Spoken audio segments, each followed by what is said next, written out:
being a social enterprise, we invest at least 50% of our profits back into social and environmental causes. So Australia is nearly last, at least in the developed world, for energy efficiency. I'm here with Asha, who is the founder of Austep. Asha, I've heard that your business is a values-oriented business and you give generously to effective charities. Can you tell me a bit about it, please? So Austep is a social enterprise ESCO, which is an energy services company. Okay. Basically, we design and install energy efficiency upgrades in commercial buildings. Okay. And the reason is that energy efficiency is the fastest and cheapest way to reduce emissions and reduce energy costs, but it often gets neglected. And it's like a coffee cup. If you were drinking a cup of coffee and there was a hole in your cup and it was pouring on your lap, then you don't just want to get more coffee, cheaper coffee, which is kind of like trying to get cheaper electricity or solar powered electricity. It's important because you do want a tasty coffee that's cheap, which I guess is renewable energy. But also if it's just pouring on your lap, it's pretty inefficient. And out of the biggest energy using countries in the world, Australia is nearly last, at least in the developed world, for energy efficiency. So most of our energy is wasted energy, and energy is the biggest contributor to climate change, also costs businesses a lot of money. So yeah, energy efficiency is a really good solution, but it's often quite neglected. So what it actually means is everything from the building fabric, so making sure it's sealed up and the heating and cooling aren't escape. Or if you go to what's possible, the best buildings in the world don't even have heating or cooling. Also, being a social enterprise, we invest at least 50% of our profits back into social and environmental causes. So, as I'm sure you know, there's that whole effective altruism thing that what's the most powerful thing you can do? Is it to go overseas and volunteer? And often it comes back to, if you're in a wealthy country like we are, then just making money and donating some of it. So I think that's one reason business is a very powerful tool to make change, because especially in Australia, because we can earn money and then we can give, but also just all the little things like making sure we recycle the old equipment that we take out of a job and using biodegradable pallet wrap in our warehouse. That sounds really amazing. Are there many other companies doing this kind of thing in Australia? There is a few, but not a lot, especially compared to overseas. So I guess partly we have pretty cheap energy, and labour costs are the big thing in Australia. So people might be focused more on their staff count than energy. But that is another thing, that energy efficiency done wrong is a sacrifice to staff productivity and people's happiness and comfort. But energy efficiency done right improves buildings and improves people's lives, and it's more comfortable and it's safer and it looks nicer. We're definitely very good at solar in Australia, and we have had various sort of lighting upgrades, and now people are starting to do heat pumps. But yeah, there's companies out there doing it, but not a lot that are trying to do the whole integrative design where you look at all parts of the building at once, because each part of the building can feed off the other, and doing multiple things at once makes the overall savings better and the project more efficient. I'm wondering, Asha, how you kind of balance the business and financial side with being able to donate, and also how your clients see this kind of altruistic side of your business. If you earn $80,000 a year, you're in the richest 1% of people in the world. So yeah, I think being in Australia, and especially if you have a business, you kind of have a moral imperative to be trying to do some good, and you get all the side benefits that you feel more motivated and staff are happier working there. But yeah, I guess you don't have as high profitability, takes more effort.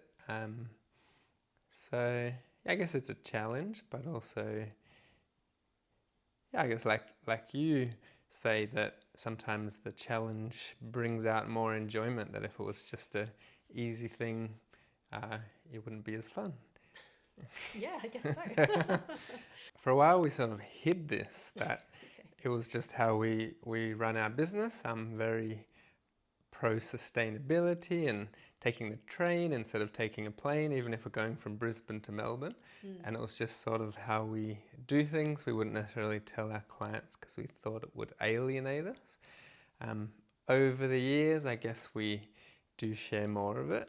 We still recognize that a lot of the clients, it's never going to be a deciding factor why they work for us. They work with us. They work with us because we help them save money on their energy bills. Now that we're dealing with some gigantic companies like Mirvac and councils, they actually have social procurement targets. So basically they've realized they could buy the same products and services through a social enterprise and they double their impact because the social enterprise is giving back. So once they realized that, they thought, oh, hang on, why don't we just buy more stuff from social enterprises? It doesn't cost us any more. We get the same stuff, but we have bigger impacts. Sometimes we like to blame the biggest businesses. They have a lot of negative impact, but I'm also discovering that a lot of them are where the social procurement targets are, and they're kind of driving social enterprise in some way because they're spending money with them. Admittedly, sometimes it's just kind of greenwashing, but yeah, the big businesses, I mean, it feels weird to say this because they are also making the worst impacts in many ways, but a lot of the big businesses are actually the ones leading that. Their A-grade buildings are really efficient and they've got strong net zero targets. And but yeah, the flip side of that is the small businesses are also the ones that make up the economy. There's something crazy like 90% of businesses are small businesses. So Well, I guess I hadn't really thought too hard about big businesses driving sustainability, although if they've got kind of targets from overseas, then perhaps that's coming through. What motivated you to start a social enterprise? So my first business was when I was 9 years old, Okay. selling marbles at school. And then I would use the profits to buy ice cream and give half the ice cream to my sister. So I guess I learned you could, with business and with the ethical business, you could get extra ice cream and also share around the benefit. We all have empathy as humans, and when you look around, there's lots of suffering in the world. And how do you address that? I think business is a really powerful way to do it because you get decision-making power and you get money that you can funnel to things. I think business is it's a fun, creative expression, and it's a powerful tool to address the problems in the world. So, Asher, did you have any doubts or challenges or naysayers when you first decided to start your business or started your business? Yes, I think, especially from the point of view of a small business, everyone says wait till you're a big business and then you can think about using recycled paper and these kind of things. But I think, there's some crazy statistics that 90% of the businesses in Australia are small businesses. Like 3 out of 4 businesses don't make it past 5 years or something. Right. So yeah, if everyone felt like that, let's wait till we become a giant business to do the right thing, then that's probably part of the problem. So yeah, I think there's definitely lots of naysayers about focusing on impact from the beginning, but I think it's very important to do. How have you benefited personally from your choices? Humans definitely love purpose, so having purpose is good, and meeting good people because I guess you attract other social enterprise type people. How have your values of your social enterprise flowed into other parts of your life? I guess it's that thing about not work-life balance but work-life harmony, that it's the same value in your life and in your business. So yeah, I guess just trying to be efficient with resources and minimize negative impacts, like minimizing air travel and being conscious and trying to purchase ethically.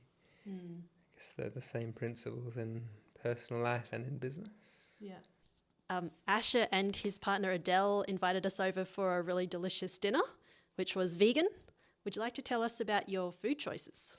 The data is pretty clear about the environmental impacts of meat, and deforestation being primarily caused by chopping down trees to grow often soybeans, which gets fed to cows because most soybeans go to cows. But I think what tipped me over the edge in the end was just seeing footage of what happens in some of the abattoirs in Australia and everywhere. And I think most people are generally animal lovers, but there's a famous quote by the Beatles or something that if all slaughterhouses had glass walls, then everybody would be vegan.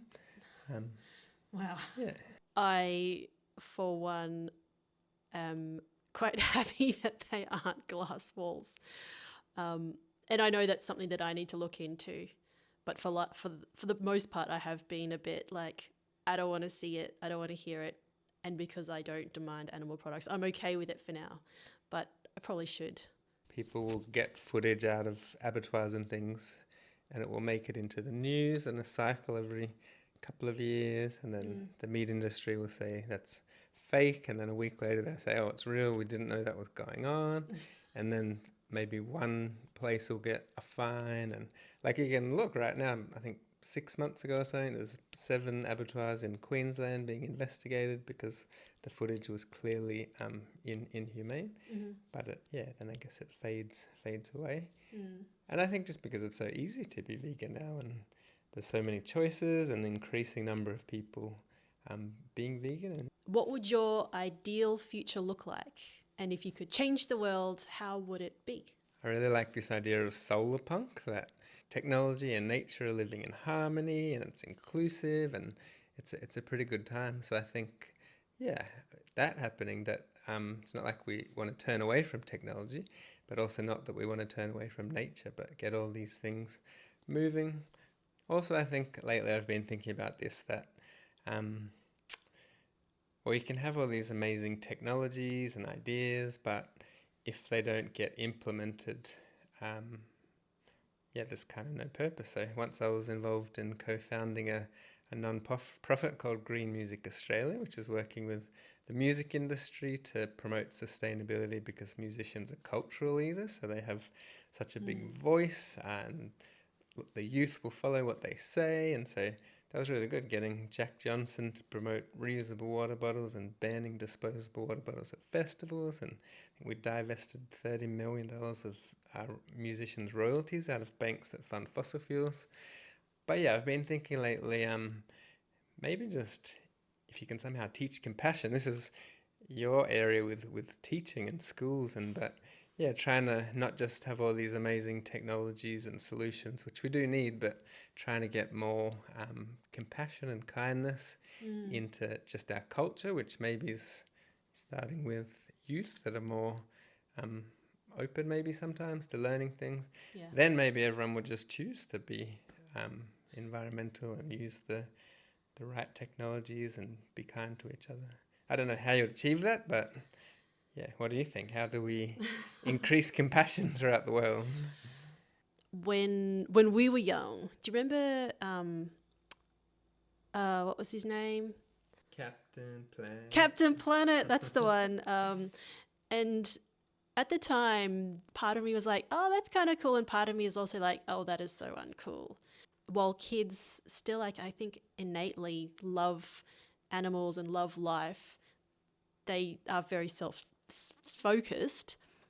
But I think like around grade 5, like 10-year-olds, I think that's like a really good spot when they're becoming more self-aware. They know it's not just about them. They want to do the right thing. I think maybe at that time, if we could like obviously teach them from the very start, but if that's like hey, it's cool to be compassionate. For me, a really big part of it is awareness of emotions, because I think if we're aware of our own emotions, if we can talk about how we're feeling, then we can think about how other people are feeling, and maybe it's not just people. I really think that it needs to be in the educational system. And I know that some schools do teach kind of empathetic talk, and that's really beneficial. The likely thing is the parents don't really know how to do that. And it's not the parents' fault, it's because they didn't learn it when they were kids. Then developing awareness of self allows for greater compassion, I think, because then empathy can really happen. I think also just social proofing that humans are so motivated by what other humans are doing. So like you're doing, and just spreading awareness of good things happening, and then normalizing it, making it cool, even just showing that it happens, then other people are more willing to do it as well. If you were to give advice to a person like yourself who's trying to achieve the same outcome, maybe within your personal life or within your business, what advice would you give them? Gratitude's definitely a big value of mine, so I think we all have struggles, so it's always good to remember that we have a lot of good things going on and a lot to be thankful for. Mm-hmm. A bit of grit and working through and having fun with it and being playful, but I definitely think it's probably a bit romanticized that you'll just find the job you love and you'll never work a day in your life. I don't know if it's that simple. Definitely can be a lot of fun, but there's definitely some hard work in it. So yeah, I think persistence and gratitude and having fun with it. Yeah. It's really good advice. Yeah. Well, thank you for your time, Asha. I hadn't really thought too hard about social enterprises before, and it's really inspiring hearing you extend that into your paid work and bringing along your clients and your staff.